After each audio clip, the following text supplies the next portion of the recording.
show premiering at Venice Film Festival. We have our screening at Sala Volpe. So we have also with us the lead actors, Divya Dutta, tell me if I pronounce it right, and Rishabh Sahani. Sawhney, thank you. So I would like to start with Indira, please. And like the film explore the often unseen strength of women in the shadow of a conflict, in this case between India and Pakistan. What specific elements of Shukla life's experience did you want to highlight and showcase in your film? I just wanted to highlight the motherhood aspect of a woman because whether it's India, whether it's Pakistan, there are mothers all over the world. And the loss of a child, the pain is similar everywhere, whether a soldier's mother or whether a commoner. So I just want to highlight that. Also, I would talk about the families of the soldiers, especially the loss of a father or a son or a husband is immense, and the trauma they go through. In this case, Shukla Bandyopadhyay is the wife of a colonel, the daughter of a veteran professor of the National Defence Academy of India, and a mother of a captain. She had gone through a lot in her life. And before I move further, we also have the co-producer from Ica Studios and the music director with us, Sayan Ganguly, along with the actors of the film and myself present here.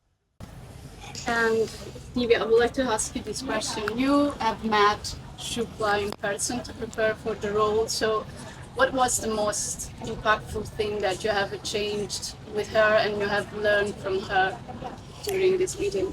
I was I went with a bag full of emotions to meet her because it's not an easy life she's led. It has been a lot of grit, a lot of strength that she has portrayed through her life, having lost her son and then her husband to life and death. It has been not a very easy ride for her. So when we went to meet her, me and the actor who played my husband, Neeraj Kavi, both of us went to meet her. She had a certain calm about her, and which showed that she'd really gone through a lot in her life and come to terms with moving on in life and spreading the message of love in spite of losing her son to war.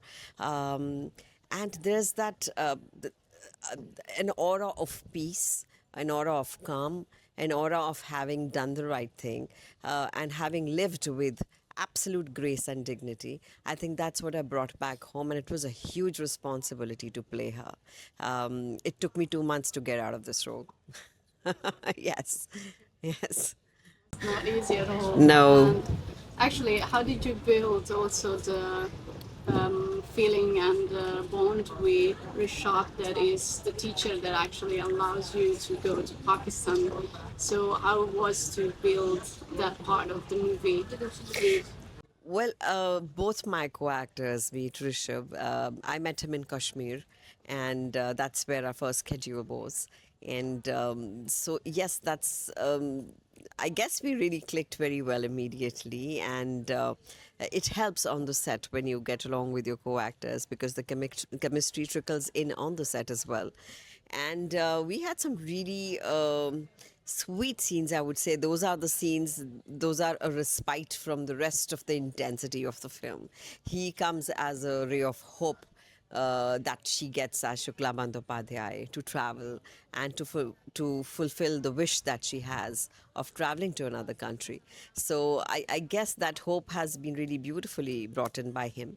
And as regards to the actor who played my husband, I guess we come from very different schools of acting, but it complemented so beautifully as couple because there were very, very difficult emotions to portray. We didn't know when we were going to cry, when we were going to laugh, and it's lovely that she wouldn't stop the camera. She would let the magic roll.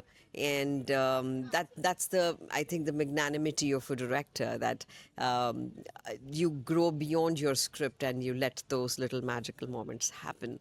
So, and it cannot happen without the co-actors that you have, without the director holding your hand, and so yeah, it has been a very collaborative effort. Yes, thank you. Rishabh, do you want to add something? I mean, working with Divya ma'am, I did not have any scenes with Neeraj sir, unfortunately, because he was one of my first acting coaches when I moved to Bombay. Yeah, and but coming back to what scenes I shot with Divya ma'am, it becomes very easy for an actor to work when your co-actor is so talented, and they are so much so deeply engrossed in the character and the emotions. It was a delight working with her, and I must say it was an easy. She made it very easy for me to work with her. Thank you so much. And Indira, I would like to continue on that, asking you, like, what I've seen today is that it's the movie, because of Valour, is bigger than a country, because what you focus on is this mother-to-mother story. That's what I grabbed the most out of it. So I would like to ask you, how did you approach that to ensure actually that would be so transcending the borders? I mean, like, it's something that is very understandable at all levels and in all countries. And also, how have you collaborated with your music composer to enhance, the moment of tension, the moment of relief, and yeah. For me, approaching this subject, this content, was very difficult because in our country, you're abided by the Army Act, the families are abided by the Army Act. And to make a film like this, you need a lot of permissions. But I knew my limitations to deal with the subject. And coming to the music of the film, when you deal with a subject from Asia, the music is very important. It is very, very important. And I would say for any film throughout the world, the music plays a very important part because you need to feel the subject. You need to feel the subject, and you need to transform yourself. We had two countries here, India and Pakistan. So Sayan did a wonderful job, I would say.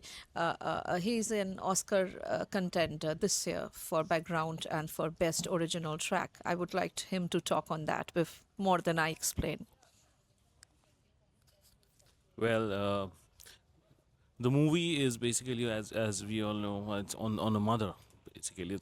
And mother has no boundaries. So the main theme of the movie, if in the beginning, which you can also tell the title, is basically based on emotion and innocence. And that is something which is very catchy in terms of when you can relate a young child and a mother. And as the story moves, and when I mean, not going to tell the entire story here, but with the progress of the movie, that innocence actually becomes a music of courage. So the same tune played in different orchestral instruments and all takes an enormity, and it takes the shape of a grandeur, and the journey of life is similar. So and the journey of a mother is probably the toughest, because there's a lot of sacrifice which you see on screen and off screen. So both way, the music probably, it seems to be a journey with the movement of the storyline.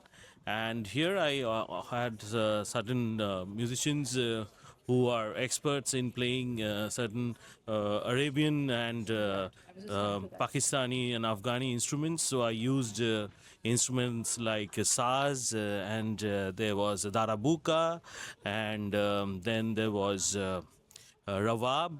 So all these instruments which are exclusively from the other side of India.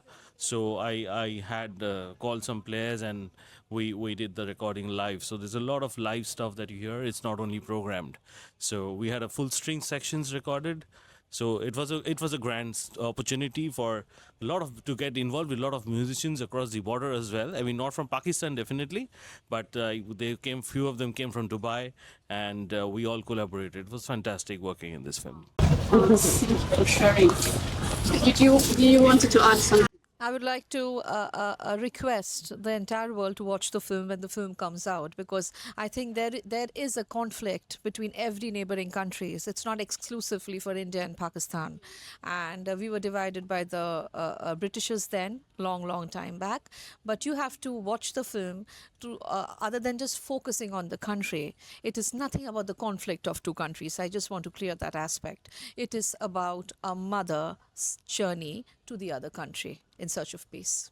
Yeah. Actually, I think it's a very brave story. I think you took 4 years, right, to get the production done. So I would like to ask you, where were the main challenges? Because you were anticipated some of them before when you started talking about the film, and also, did you launch it in Cannes already? Am I right? And what was the reaction there? I'm very grateful to my government, to the Information and Broadcasting Ministry, because they launched the film at Cannes. They gave us a platform to launch the film, to Mr. Shekhar Kapoor, who was also there to launch the film, along with a few people of the ministry. And the experience was very good. It is always wonderful to talk about films of your country in a world platform. I enjoy doing that. I enjoy telling stories of my country, which will go international. And I think it's not only about Cannes or about Venice. I want to take this film in all parts of the world, in different countries. That's what I'm looking at. Yeah, and I think this is a personal statement, like one of the best part that I found in your film that I wasn't able to tell you before is when we have these images of the mother between the two flags and she's holding the white flag.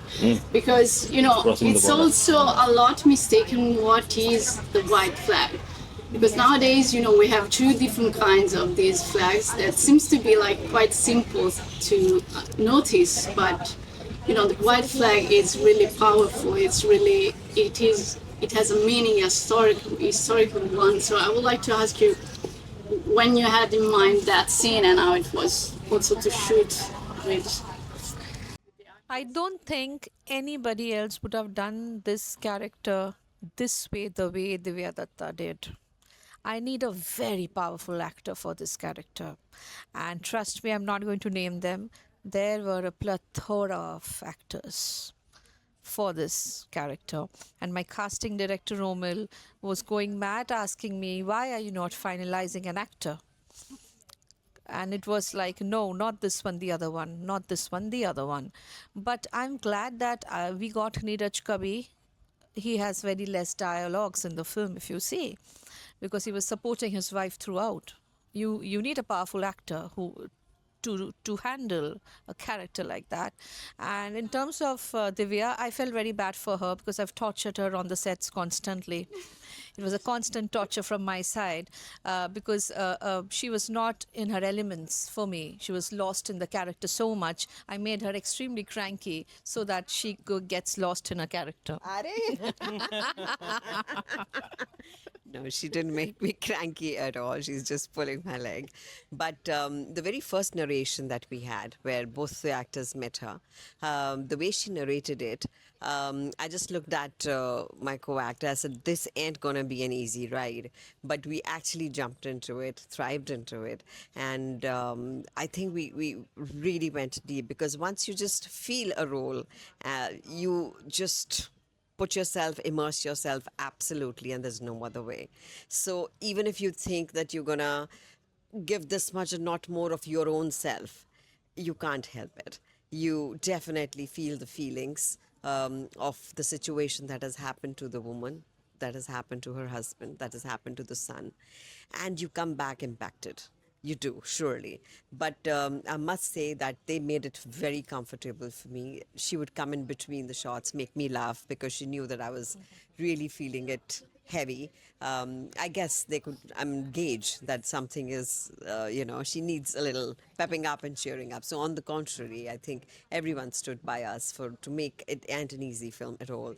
And I'm so glad you liked it, and I'm so glad you found that image very strong, because the moment to watch it here, I think it's a brilliant, brilliant print, and the screening was beautiful.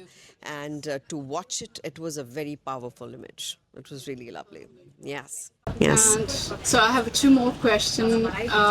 One is on another scene of the movie that really, captured my attention. That was when you show the children that get abducted from these terrorists, Yes. and the fact that they come back like in this way that seems like not only brainwashed, something that is worse than that. So I would like you a comment on that scene, specifically for the fact that what it made me think is that it's really difficult, to find a country like India. And for me, what it was, my first impression when I went there is that there are so many religions and they are all able to, cohabitate really, really close to each other.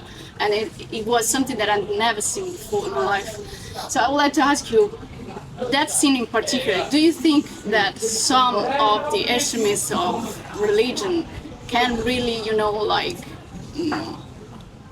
destroy this feeling that I found like in India, or destroy the fact that we have a false perception of some of the religion involved, the countries involved. So actually what you've shown in your story, because what we expected was that the mother wasn't able to create a bond once she goes there, because she was so really traumatized. So please. So she went to one country to the other part, from one country to the another country. Now coming back to different religions in India, it's a secular country. Everybody is welcome. So I am very proud of my country because we are free to choose our religion, and we can follow any path we want. And whenever we go to a new country, I would say, like I'm in your country at the moment. I took 2 days to settle down because it's my first visit. So whenever you visit a country for the first time, you get time to settle, to understand how the country is. She was going through the same trip. It is not because she went to Pakistan. It is because it was a new country to her. She's traveling without her husband for the first time on her own. So it is not only about exploring the country or the religion side, it is also about knowing about herself, her own reaction, her journey. It's a lot more about it. A small part of it was a very strong part of the film is on mental health, if you say. Yeah, it's true. So it's a journey of a woman who gets stronger as well. It is not only about her vulnerable side, it is also the story of how she coped with it. Totally. Yes, yes. And my last question is a bit more generical. Like, how do you think that we can festival involves more movies like yours, like coming from Asia, especially from India, because we have some of them, but not much of them, and also we don't get them distributed. Like around Europe, UK, it's very difficult to find them. So I would like to ask you, do you think there is a better way that can be more than present them only at festivals? See, for me, I would like to first answer this question. It's a very good question. It's my favorite out of the lot. The issue with festivals, I will tell you, the makers, they only focus on the competition segment. I don't know why. It is very important to get a good audience for your film, to make a mark with your film, to make a noise with your film. And I will name all these three festivals like Venice, Cannes, and Berlin. These are the world's three biggest film festivals. That's the reason we are here as well. The kind of noise we can make with the film here, it makes easier for us, for people to know that we have made a film. Please watch our film. It's not only about a competition segment. It's not only about competing with each other. It is about being present in the scenario. So, about a film festival for me, it is more than just the competition segment. It is okay to submit a film, but our film is more on human rights. Our film is more on human rights. I was not here to compete actually. So I did not concentrate much on the competition segment at all because I know the strength of my film. And I would rather not make my film compete with any other film. It is not an artsy film. Yes. If I may add to this, to answer your question a little further and taking it forward, I think when you have festivals, you also have markets, you also have bazaars, you also have people who come in from all over the world. Like we met here so many distributors who came in. So when they watch your film, like one of them did, they ask for your films. And that's how you distribute those films. They take those films. I met somebody even yesterday. They said, how can we acquire your film? So I guess when you come with a festival, you get a forum, you get a platform to present and represent your film. You have these people you probably wouldn't meet in your own country, but when you meet cinema lovers who really are the connoisseurs for this kind of cinema, they are ready to release them in theaters and otherwise. So I guess this is a great platform to meet together. We met you for the first time, met him for the first time. It's nice to just collaborate together with different cultures, different movies, but where the emotions meet together. Thank you so much. It's been a Thank you. pleasure. Namaste. Thank you. Thanks. Thank you. It's very, very kind, really.